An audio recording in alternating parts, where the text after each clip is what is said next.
Կենտրոնական ընտրական հանձնաժողովը մայիսի 3-ի արտահերթ նիստում իրականացրել է 2026 թվականի հունիսի 7-ի հերթական ԱԺ ընտրությունների մասնակից կուսակցությունների դաշինքների ընտրական ցուցակների գրանցումը։ Այսպիսով, հերթական ընտրություններին մասնակցող կուսակցությունների եւ դաշինքների հերթականությունը ներկայացվում է ըստ իրենց լիազոր ներկայացուցիչների կատարած վիճակահանության։ Այսպիսով, առաջին համարի ներքո ռեֆորմիստների կուսակցությունն է, երկրորդ համարի ներքո բոլորին դեմ եմ ժողովրդավարական կուսակցությունը, Ուժեղ Հայաստան դաշինքը երրորդն է ցուցակում, Հայաստանի Շնորհապետական կուսակցությունը 4-րդ է, Նոր ուժ ռեֆորմիստական կուսակցությունը 5-րդն է, Միասնության թևեր կուսակցությունը 6-րդ է, Բարգավաճ Հայաստան կուսակցությունը 7-րդն է ցուցակում, 8-րդ համարի ներքո Ազգային ժողովրդավարական բևեռ համահայկական կուսակցությունն է, 9-րդ համարի ներքո Քոչարի ազգային վերածնունդ եւ Ազգի Զարթոնք կուսակցությունը, 10-րդ համարի ներքո Հայ ազգային կոնգրես կուսակցությունն է, 11-րդ համարի ներքո Հանրապետություն կուսակցությունը, ցուցակում 12-րդն է Քրիստոնյա ժողովրդավարական կուսակցությունը,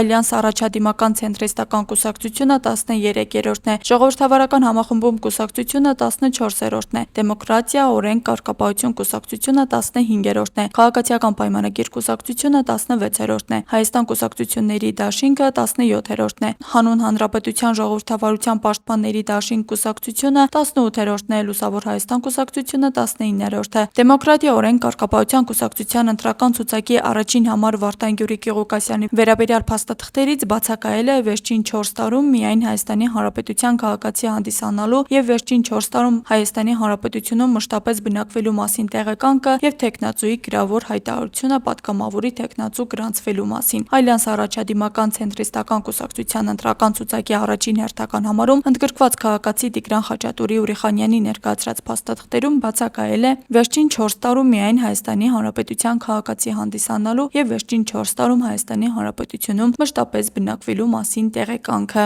Կենտրոնական ընտրական հանձնաժողովը մերժել է նաեւ մի շարք թեկնածուների գրանցումը տարբեր կուսակցությունների ընտրական ցուցակներից ընդհանուր 20 անձից պահանջվող փաստաթղթերի բացակայության պատճառով։ Վերջիններս սահմանված 48 ժամում չեն ներկայացրել անհրաժեշտ փաստաթղթերը։ Կուսակցությունների դաշինքների ընտրական ցուցակները Կենտրոնական ընտրական հանձնաժողովի համացանցային կայքում հրապարակվելու են մինչև մայիսի 6-ը։ Կուսակցությունների դաշինքների նախընտրական ծրագրերը Կենտրոնական ընտրական հանձնաժողովի համացանցային կայքում հրապարակվում են մինչև մայիսի 6-ը։ Հիշեցնենք, նախընտրական քարոզչության ժամանակահատվածն է մայիսի 8-ից հունիսի 5-ը ժամը 24:00։ Աստղիկ Խաչատրյան այսօր։